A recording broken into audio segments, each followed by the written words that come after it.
for any given space, there are multiple options for the basis set. Is that cool? Nobody? Okay, yes, okay, maybe. Right? Okay, let's say I have a basis set of vectors. Let's say they're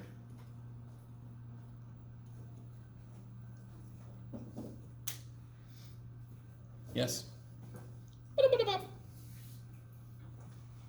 Tell me anything you know about the space that spans. Careful. Two-dimensional. Two-dimensional. Why am I saying careful about R2? R2.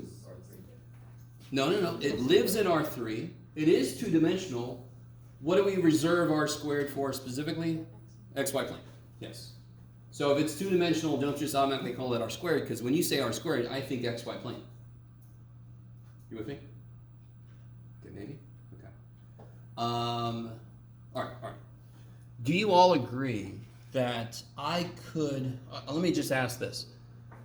Can you reduce those so that you do not change the space that they span, but you make the basis vectors better? Why are those not great? What are the best basis vectors to have? We have the best basis vectors, huh? With zeros. Yeah, zeros and ones, yes? If that's possible, I want that shit. Why? Why do I want that? You're like, we don't know, man. You just keep saying that. I can build any other vector in the space easily. So if I ask you some random vector that's in the space and say, can you put those together to make it, that's going to be a little difficult. Not crazy hard. You could do it, but it's going to be worse than we want to. You all agree with me? Can anyone tell me how I could reduce those so that they remain as spanning the same space, but I make the basis vectors look better? Yes, put them in rows and then row reduce, right? So 3, 4, 2. Jeff, do those. 1, 2, negative 1, 3, 4, 2. Yes? And then I could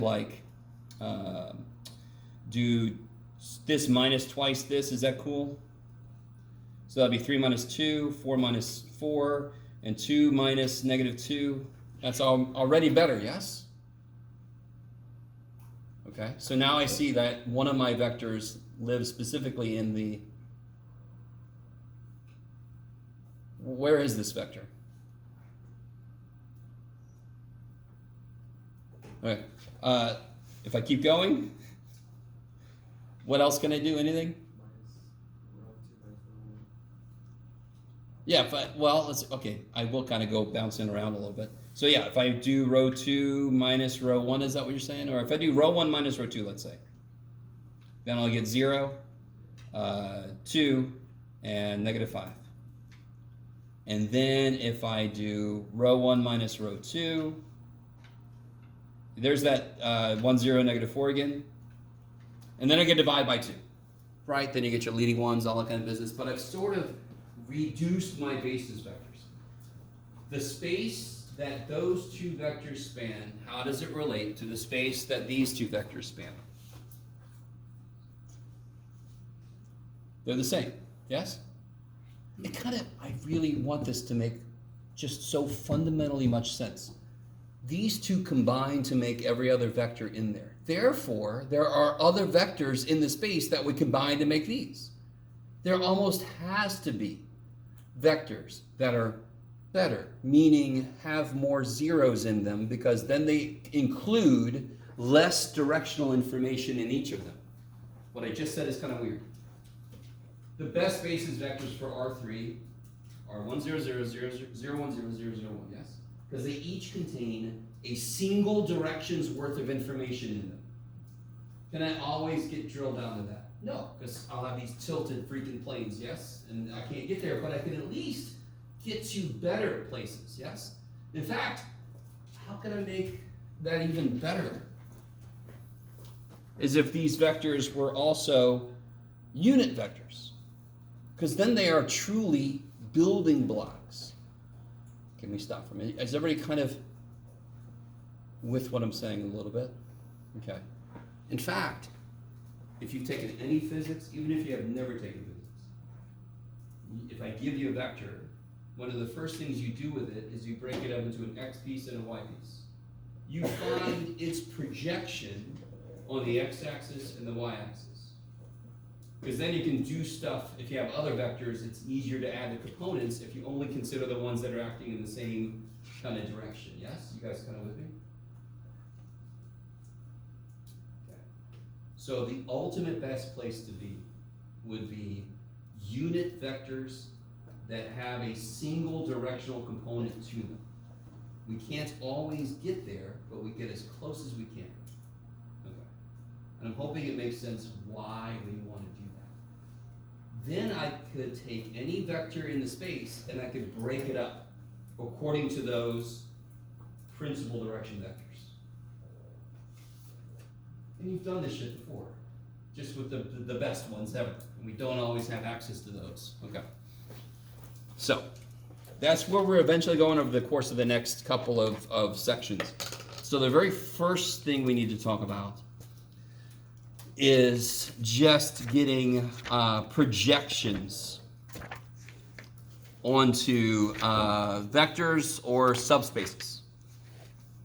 So lines or subspaces. All right. Not everybody in here has to or has taken Calc 3, but some of what we're going to do, it's kind of nifty. We're gonna rederive something you did in Calc 3 in a very different way, and I'm gonna show you how it's the exact same result. You're all gonna be like, oh, good. I wanted to do that again. But I think you all agree, if you're in 281 right now, the language of linear is very different from the language of 281. Very different. Because they have different goals. So they want to kind of streamline their notation and the work towards those goals.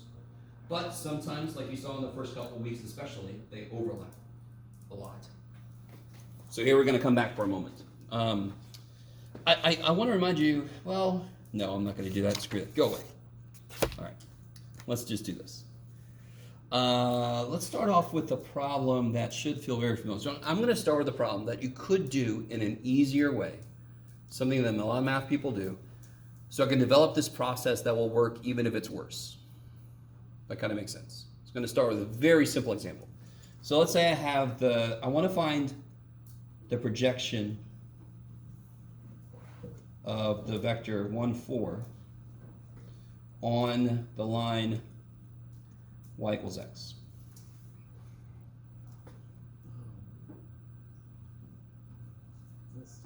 Yeah. I mean, it's kind of neat.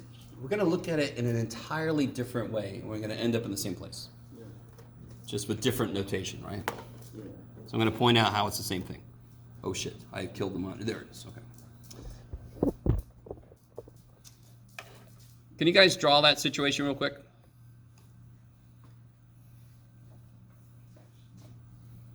I mean, obviously you can draw y equals x, yeah? And you can draw the vector 1, 4, yes? So do those two things for me. So I'm being really nice. We're starting off nice. We're just living in r squared. So, and then we're going to ramp it up. That is something very familiar to my 281 people. Yes. We start with 180, then we ramp it up to 3 dimensions. Of course, for us, we're going to ramp it up to however many dimensions you want.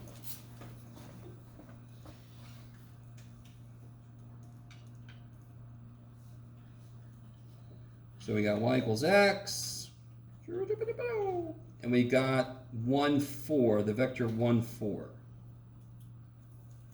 So if I want to find the projection of 1, 4 onto that line, first thing I'm going to ask you guys is, where's my purple pen? There it is.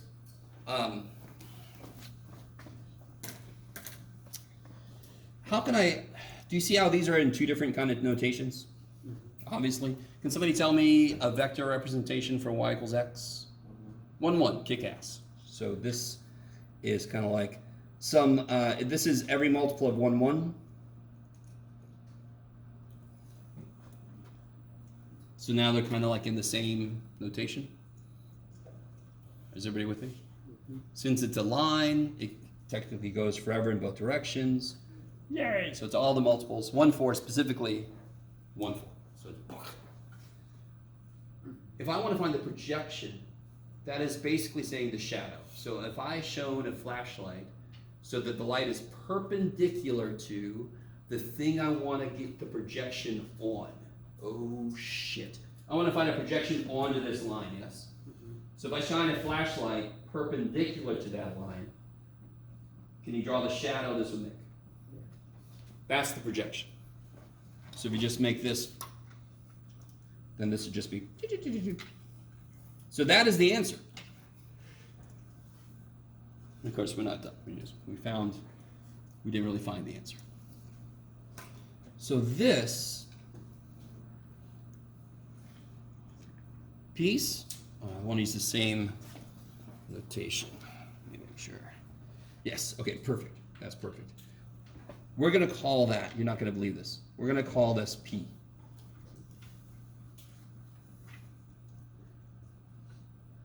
Sorry. We're going to call this E. Does anyone know why we might call this E? You're like, who knows, dude? Because there's some guy whose name starts with E? No. It's not Euler. Euler did enough shit already. It's not Euclid. He did enough shit. That's just the error. That is the error. It's kind of like the amount that projection is off from our original. Okay. In fact, if we call our original vector, yeah, I guess so, B, it's kind of unfortunate, but we're going to be okay. What vector equation can I set up to show the relationship between B, P, and E?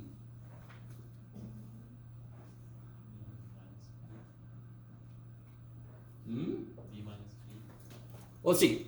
E, in fact, I have to be a little more specific. E is pointing like that. So E would be B minus P. So E is the difference between our original vector and our shadow, our projection.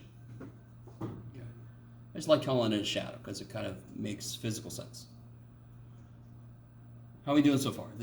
We haven't really done a ton yet. In a few different ways. This isn't that hard to grasp, and we haven't done anything with it yet. So what I'm trying to find is P, and along the way, I'm going to be able to get E. What that is going to do is it's going to give me the piece of B that lines up with P, and P is a line, yes? It's a one-dimensional. Couldn't it be the column space of something? And then what would E be? The row space.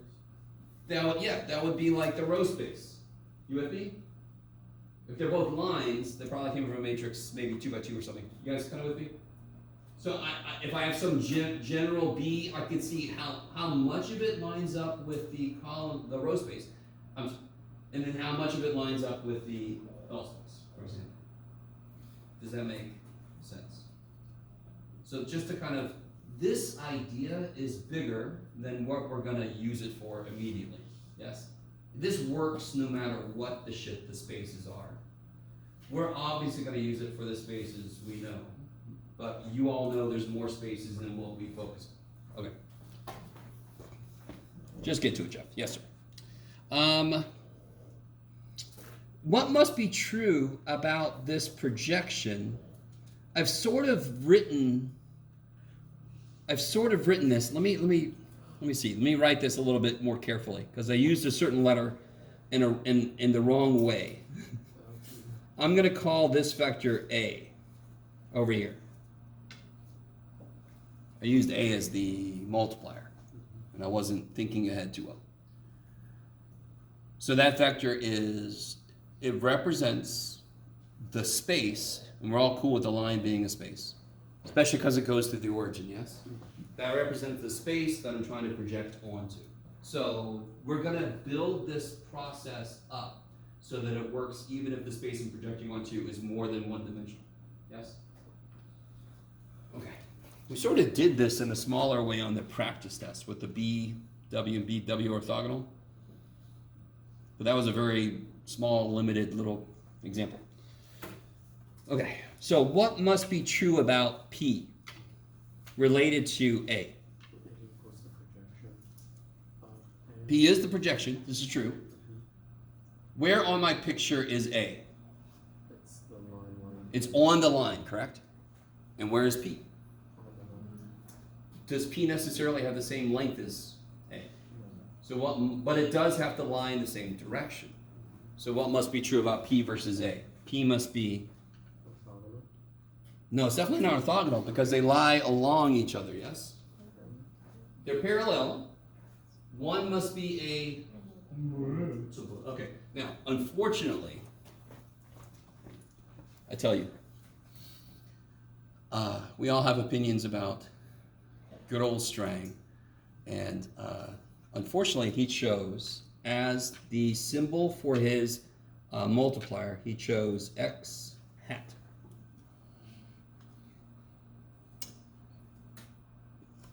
Yeah. So in this case, that is a constant. Does that make sense? My shadow definitely has to be in the direction of 1, 1, because it's on the frickin' line. But it could have, I don't know what length. So X is basically the length of it. Or the multiplier that makes it the right length, I should say. Because A is not a unit vector, so. Doing so far so good? Some of you guys are like, keep going. All right. So let me ask you this.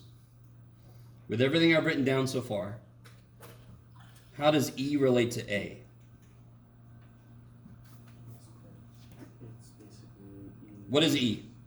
B minus B. And what's P? X hat. So we know E is B minus X hat A.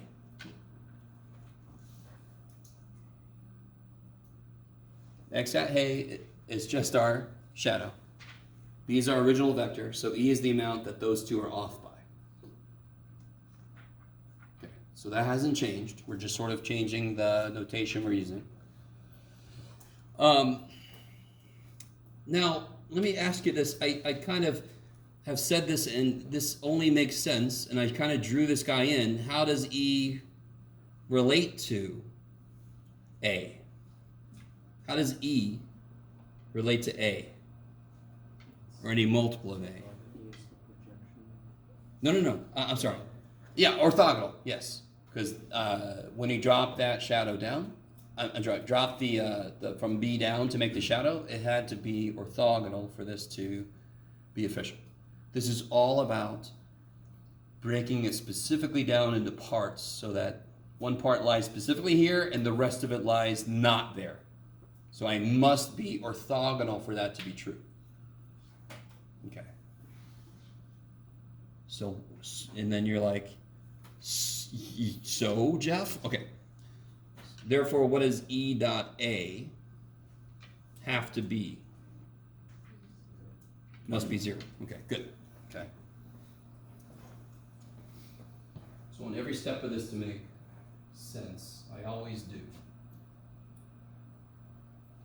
And again, it's really tricky when you're watching something get developed and you're like, I would never think to do that. Well, that's fine, because these people had all the time in the world.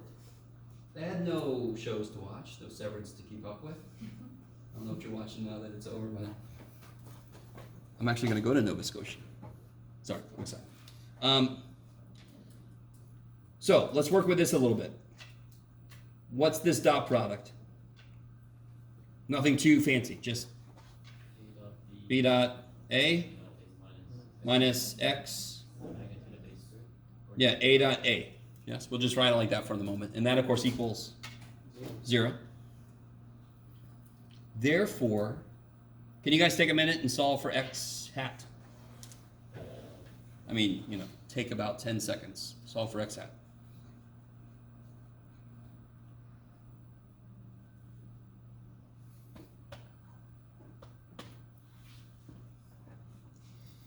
let's see. So x hat equals what? B dot A over A squared. A dot A. Let me leave it like that. How do we write B dot A in our class? How do we write a dot product? A transpose B over, can't go wrong with the bottom there, A transpose A. Okay, how we doing? So when you see vector transpose times vector, you know that's dot product. The other way around it would be outer product. Yeah. Okay. And that's the projection of the What is this? projection. This is the multiplier, right? So how do we get the projection? A transpose. You would do x times A, so you're going to do A transpose B over A transpose A.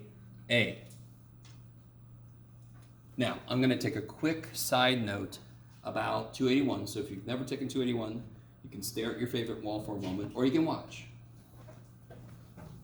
And I'm not going to hold you to this, but does anybody who's taken it or is taking it remember what the projection, may be specific, the projection of B on A, because that's what we're doing, right? Yes. It would be A dot B over A dot A times A. Good. And if you look at, same thing, yes? Well, if your teacher, if you have me, we did, I don't know about your anybody else, you went through the derivation of it, but you did not do what we just did. You did not do what we just did. I know you didn't. Unless you have a really weird teacher, which you almost can't help but have. We're all weird at that level. We start weird or we become weird. Okay. I think I was a little both. All right, how we all doing so far? This is all derivation. This is all disconnected. So I don't blame you if you're like, oh, what does this shit mean? We don't know yet. We got to try a specific problem now. We do have a problem, don't we? We have a specific problem, don't we? Okay, so let's try it. By the way, before I get too far, so just to remind you guys, we got the projection, which is what we wanted, is this, which is A transpose B over A transpose A. And I'm kind of dropping my little vector symbols, yes, but each of these is a vector. This is what? Scalar. So this is a scalar multiple of a vector, which is what we knew from the beginning is what we wanted. A specific scalar multiple of a specific vector. So let's come back to the problem we're working on. Wait a minute, I feel like I forgot something. Oh, there's one little thing that's going to become big. Let me rewrite this a little bit. So this is good. This is good. Yay! Let me rewrite this a little bit, like this.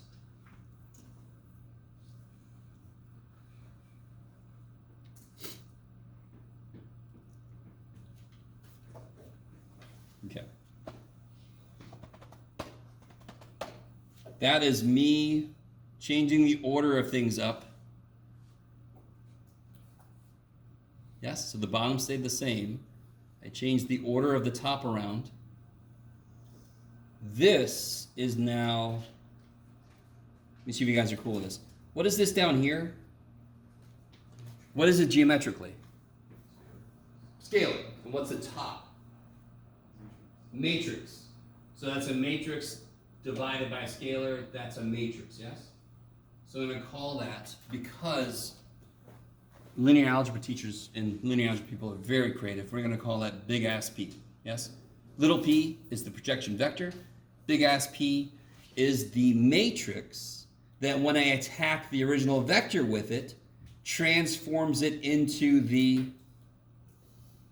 projection vector, which is a little bit more along the lines of what we've been talking about. What drives me a little crazy is Strang, for one thing, but the way he's reordered this, we still haven't talked about matrices as transformations. So a matrix, I feed it a vector, it transforms it into another vector. We've been doing that long enough that when I say that, you guys know what I mean. But we have to get a lot more specific eventually about the transformations certain matrices cause. Yes? If you're going into I mean, if you use any Photoshop kind of related stuff, and if you actually do any of this stuff, Photoshop sucks big time. There's much better utilities, but they underline everything they do with matrix operations. If you want to crank up the contrast on a picture, it applies a matrix transformation to your original picture. Yes? That's neat. So many things involve applying matrix transformations. It's kind of insane. So we're getting there. So this is much more like that. This is the matrix that transforms B, get out of there, A, into little p. Can we stop for a minute? If your only care is to get little p, dude, I would do this shit, yeah? There's no need to figure out this matrix and blah, blah, blah. You with me? But it does make sense that I might want to know what that matrix is. Because maybe I want to apply whatever this represents to a different vector. Okay. I can never read you guys. I have no idea how this is going. Just keep going, Jeff. It'll be okay. Okay. So let's actually do our problem. Yes. So let me remind you what we have. We have, what was it? We had A was 1, 1, yes. We had B was 1, 4. And we know the process calls for A transpose B over A transpose A times A. Can you guys, well, let's do this together.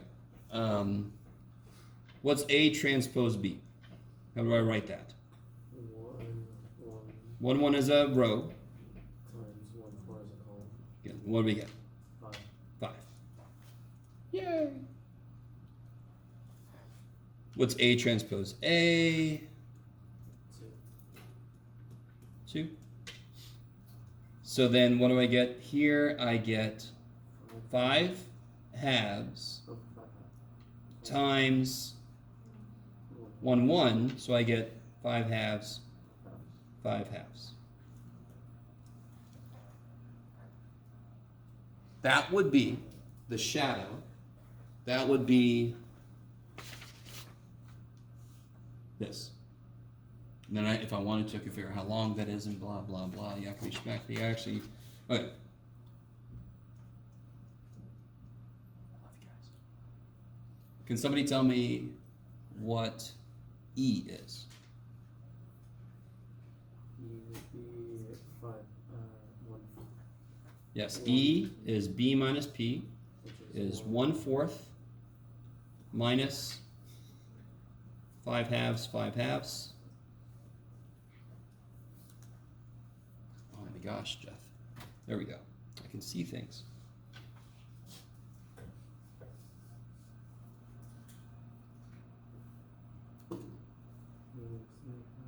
Yep. 3 halves. Yeah. Kick ass.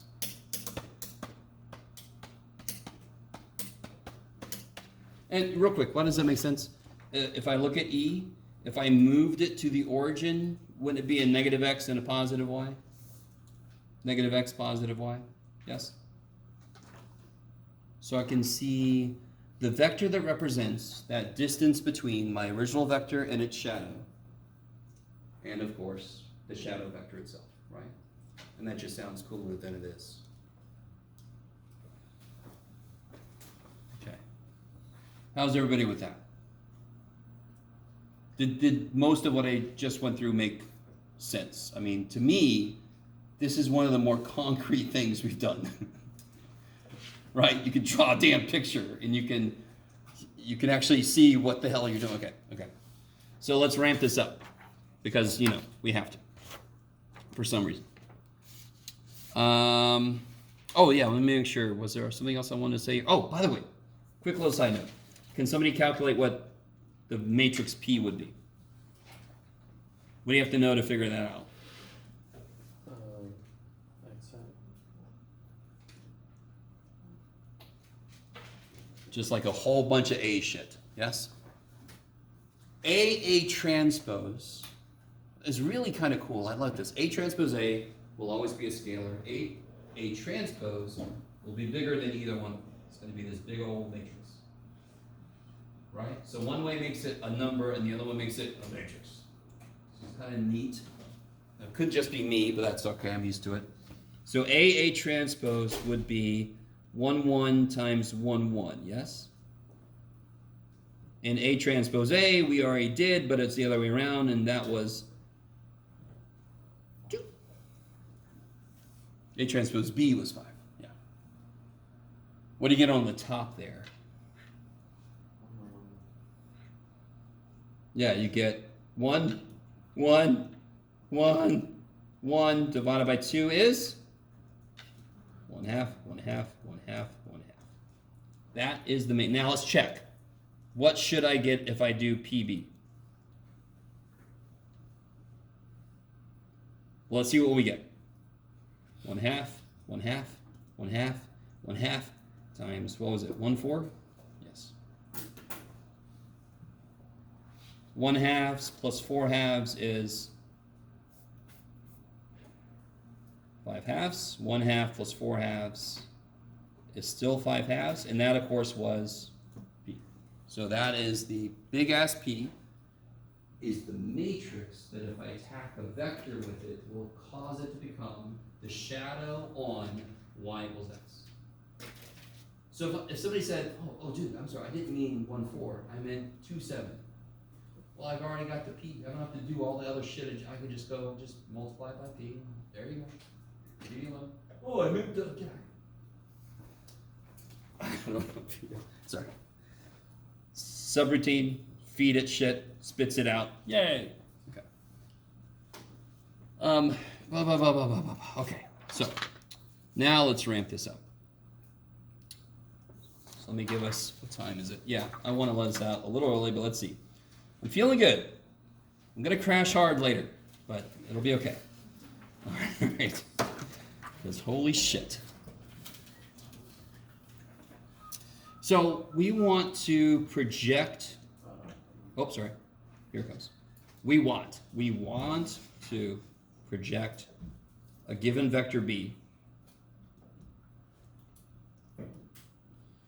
onto a space W with basis vectors A1, A2, blah, blah, blah. Let's say AN, sure. Let's say it's n-dimensional space that those span. So is W equal to Rn? No, I don't know, because I don't know what space they live in. Yes? Yeah. So at least it's an n-dimensional space. I don't know if it's Rn. Okay. Oh, okay, so here's the process. Let's see how far I make it through this. Now they talked about how great I feel, I'm starting to get tired. I can create the matrix with these vectors as column vectors.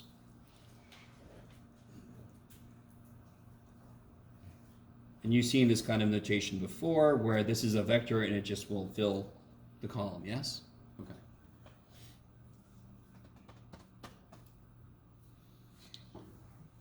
Just to make sure everybody's with me on this, what is the column space of A? Should take no work. 0. Yeah, column space of A is W, yes? Because column space of A has the basis vectors for W in it, therefore its column vectors will span W. Are they linear? Yes. How do you know that? I told you it's basis vectors, and I'm trying hard not to lie to you. Okay. Blah. Okay. Oh, let's see which way I want to go. Okay. Let me ask you, whatever P is, let me see. All right, let me relate this to the one we just did. Huh? Is that big P? Little p, sorry. Yeah, I know. Things get really trippy. How do I make it little p? Little p. Whatever little p is. Let me go back to the example we just did. This was like one vector, and I put it into a matrix, yes? So this is a very small version of what I'm talking about. You with me? This was the basis vector for the line. I put it into a matrix, yay. How did P have to relate to the column space of this? P had to be geometrically where P have to be. Along the line, yes? Therefore, P had to be an element of the column space. Let me stop for a minute. So just realize every vector, A1, A2, A3, that's just expanding on that first example we did. So every vector individually, I can look at it as if like a problem that we just did. Okay. Jeff, what are you doing to yourself, buddy? Bless you. Oh, I went 2 pages back. Okay. Oh, here we go. Okay. Now, the same way that P equaled XA, remember X hat A? That's going to happen the same way here. Let me see if I can write this better. Since this is true, then P must be some multiple combination, some linear combination of all the vectors in the column space. Is that cool? Why am I saying K now? Just because I want to. Do I want it to be K? Did you have a little conniption in the middle of all this, Jeff? Maybe. Let me make it N just to keep it straight. All right, let me stop for a minute. Does it make sense? P is in the column space of A? By definition, almost. We want it to lie in the direction of the space that I'm talking about. So therefore, it must be in there, which means it must be a linear combination of the vectors in the column space.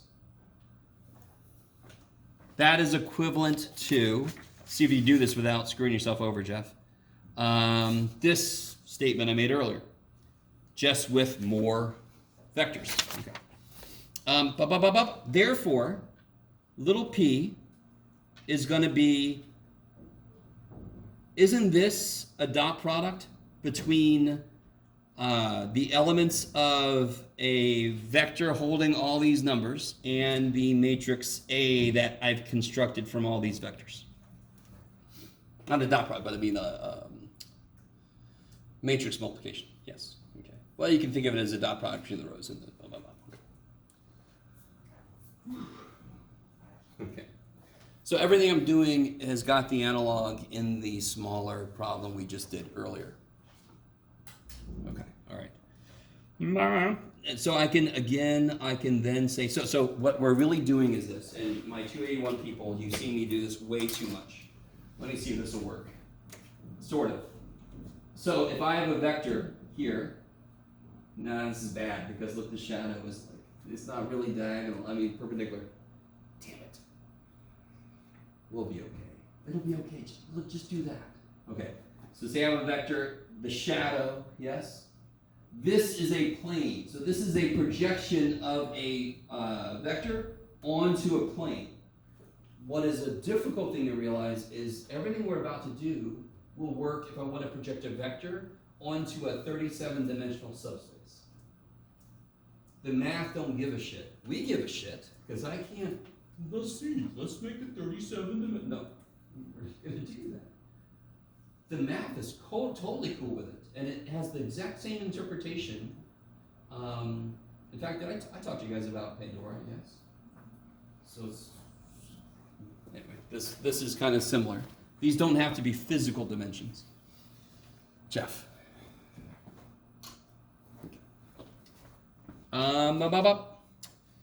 So let's define everything like we did before. So if I'm trying to project onto a subspace, it's still going to be its shadow within that subspace. So I'm still going to have this perpendicular to it. So it's going to be this picture. Come here. Where did you go, picture? It's gone, Jeff. Oh, there you are. It's going to be this picture. But just imagine this isn't a line. It's a plane just going into my paper, yes? Or this is, no, this is hard to imagine. This itself is R cubed. And I have something, it lives, not R cubed, but it's a three-dimensional subspace in R4. And this is a vector in R4, and I want to see its projection. Not something I can draw, but the math don't care. Are you guys kind of cool with that? Couldn't I have said this is a plane, and I'm just kind of looking straight down at it? Yes? Okay, maybe. Okay. So all the same steps sort of apply. So how do I define my E? Same way I did before. B minus P. Is that the way I did before? Yeah. Thank God. Okay. Which is B minus matrix A vector X now, right? The vector X contains all of the individual multipliers, yes? All the individual scalar multipliers. I love you guys. And you're all like, oh, we tolerate you. Okay. And remind me, how does E relate to W? Yes, E is orthogonal to W. You didn't need the word to there, Jeff, but we'll be okay. Therefore, if I take this and I dot it with A1, if I dot it with A2, what will I get?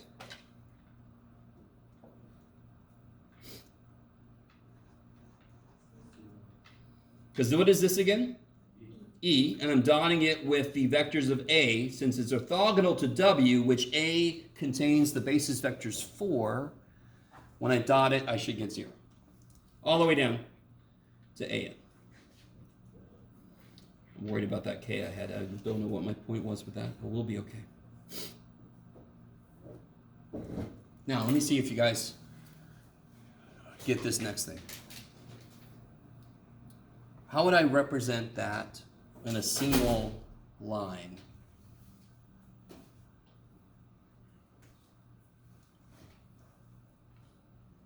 Let's see, I'm going to write it down. You ready? This would be represented with A transpose B minus AX equals 0. Because it's a collection of all the dot product stuff, yes? Which part of that is E again? Is E in there? Yeah, this is E, yes?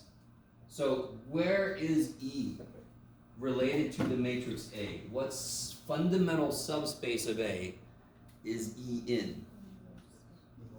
The null space. And the null space is orthogonal to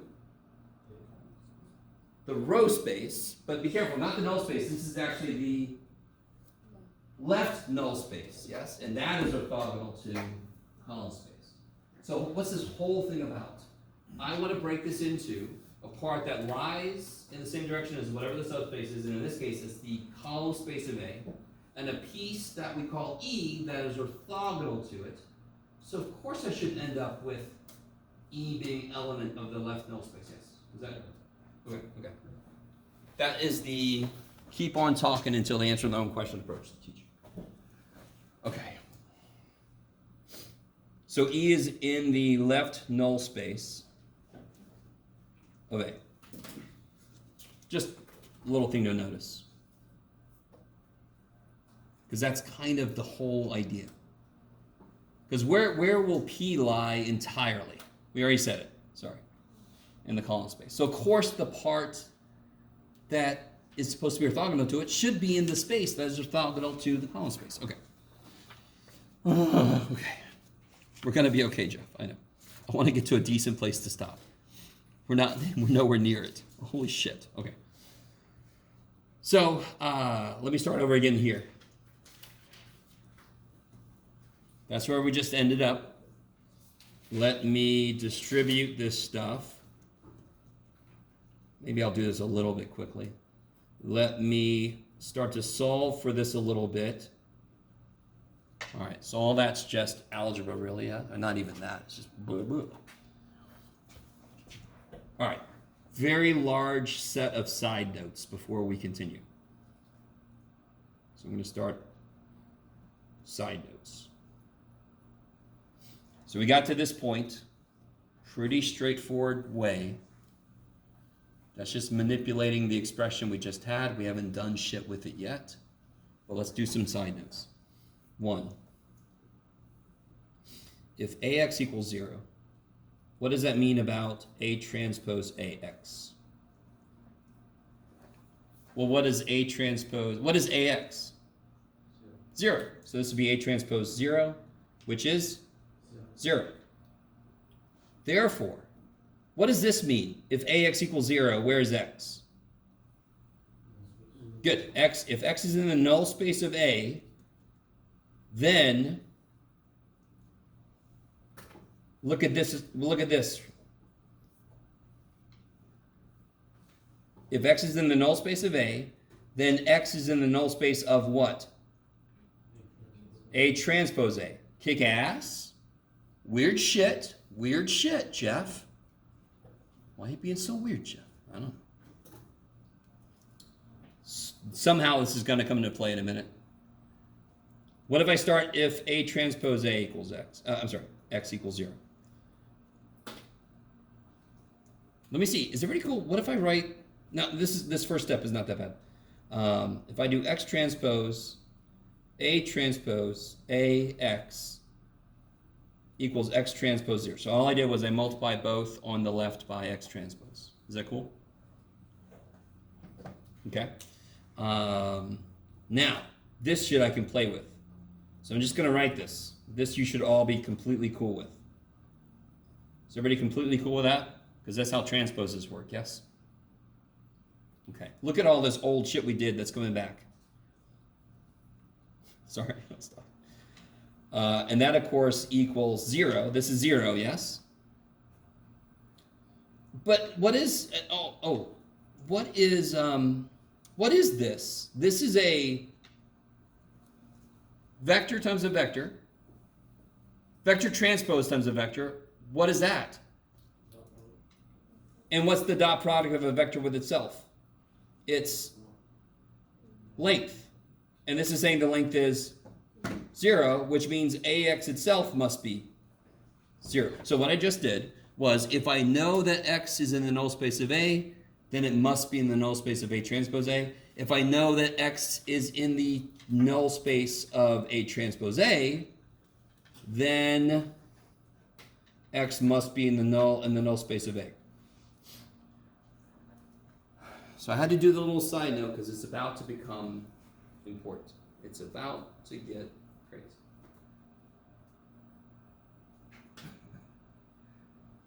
You guys doing okay? This isn't very deep, what we just did. But let's see why I needed to say that. So if I pick up where I left off, A transpose AX equals A transpose B. You need to see it? God, you guys are so needy. Sorry.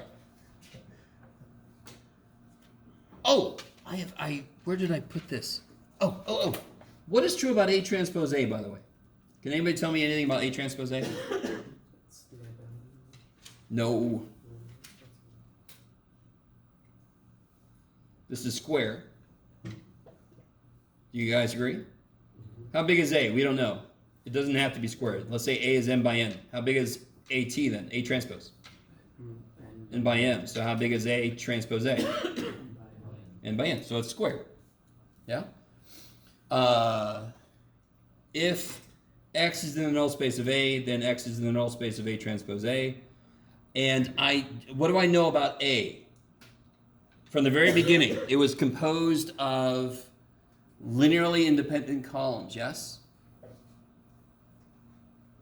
Therefore, its null space, 0. So, therefore, A transpose A must be invertible. square with independent rows. I'm sorry, columns. So I can solve this. So again, I know the first thing we did with a very small example with the line and the 1, 4 and the yay, we had to solve for x eventually, yes? We had to figure out what that was. That's what we're doing right now. But now we're dealing with these matrices with components, and it's all worse. So that's why it's a little bit worse. But we're doing the exact same process. It's just a little worse because you're dealing with an infinite number of of vectors, possibly. Yes? So this would be A transpose A inverse A transpose B. Look at that. We're starting to look like we're talking about doing the genome of something. We just need some, what is it, G's and C's in there? What is it? A, G, C, T? A? Any DNA people in here now? Is that right? All right, I'm going to stop. Just show you how ignorant I am about almost everything else in the universe. Okay. Remind me, what is little p? Oh, God. Go back in your notes. What's little p? It's a. Therefore, little p, are you ready for this? You're not ready for this. Little p is a times x hat. And what's x hat? This. So what's little p? A transpose, A inverse, A transpose, B. I mean, come on. Right? That's obvious. No. That is insane. At the same time, it's kind of neat. It's kind of like A is just doing a bunch of shit to itself, and then there's a B at the end. And then somehow that comes out to be its shadow. The shadow of the thing I had. That is weird. No? I'm sorry. I'm trying to interpret how I think you're looking at this right now. You're like, A, T, A, T, T, I, T, I, T, B. Yeah. All right. But if you follow the logic, this is where we get. So this is the correlation. Look at our P from the smaller example, the smaller problem. Where did I put the damn thing? Donde? I don't know. Here it is. Look at that little dude. Remember him? Remember him? Oh, look at him. Now when I have the larger collection of these, it's going to be a little bit worse, yes? It just has to be, poor little guy. But kind of look, this is what's neat. See how, this is not what this means. But if you put it on the bottom, do you see the parts there? Mm-hmm. This is here. This is here. If you put that on the bottom, that's there too. Now, that's not how that shit works, is it? But it's neat that if I skew my math logic a little bit, I can see what we got earlier. It's there. Okay. Good Lord, Jeff. Where are you going to stop? Where are you going to shut up? Oh, by the way. Oh, yeah. What is all this? See if anybody remembers. It's the projection. It's the big ass P, yes? Okay. So all this shit here is big ass P. Okay, I have got an example we are not going to do. My God. We'll do it next time. It'll be a great review. I got a really easy example that we'll know the answer to at the beginning, so then we can buy into the process, because it better get the answer we know. And then I got an example that nobody knows it, and then we're going to do it and see what the hell the answer is. All right, guys.